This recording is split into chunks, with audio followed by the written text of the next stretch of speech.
Morning, everybody. Just wanted to make another video. So the title of this one is "What's the hardest part of looking for a job?" And I'm talking from a software engineer's perspective here. So a lot of you might be thinking that it's quite difficult to get a job because of all the rejection. A lot of people have an issue with rejection. I personally don't.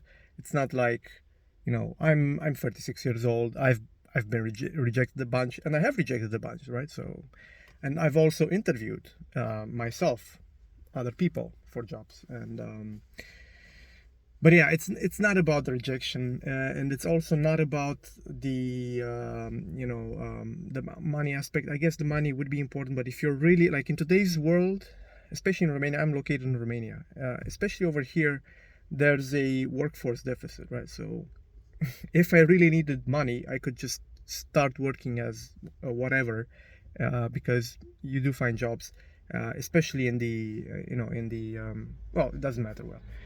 But the biggest issue for me personally is the fact that I need to kind of basically, it's psychological, it's mental. I need to kind of just change who I am. I have to, because when you're working, you're basically just, you know what your tasks are, you know what the stresses are, you know what the requirements of you are, the expectations, etc. You know what to look into, like to learn new stuff and things along those lines.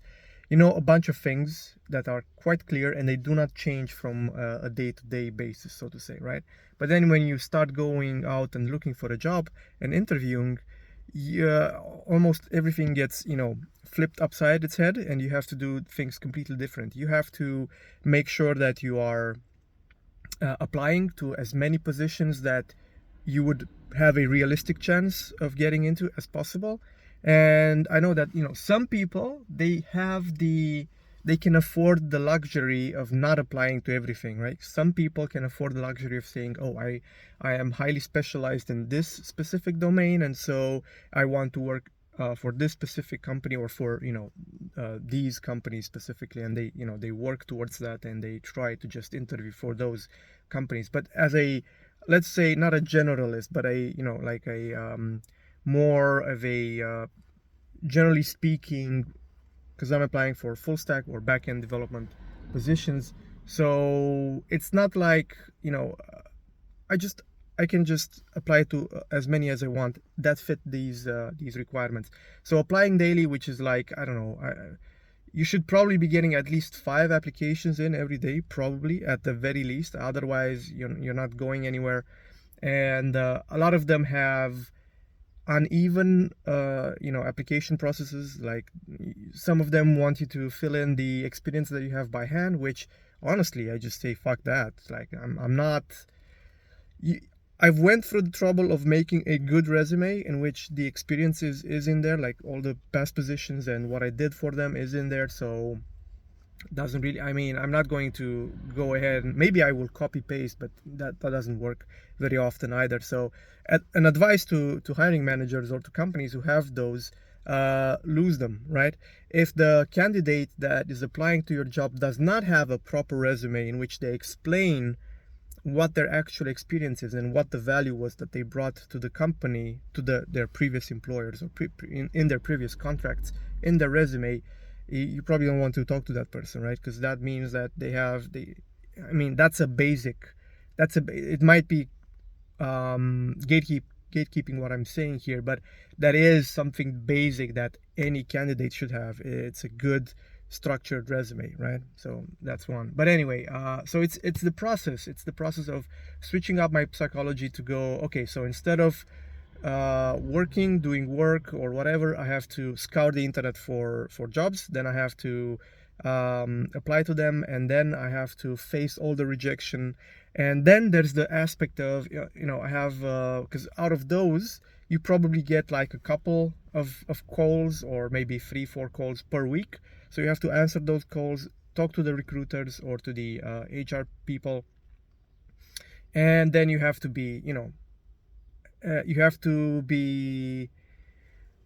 willing, and because maybe you're not having such a great day personally, right? But you have to be open and smiling, and always like always seem interested in the job. Like, yes, of course, it's been my dream since my childhood to work in a financing company.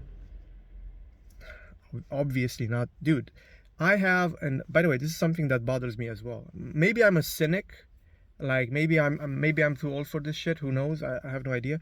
But the expectation of hiring managers or companies that their employees are going to be incredibly excited about the opportunity, regardless of what the opportunity is not realistic, and it doesn't do anybody good, because you're making the candidate fake his enthusiasm towards your product or your company or whatever.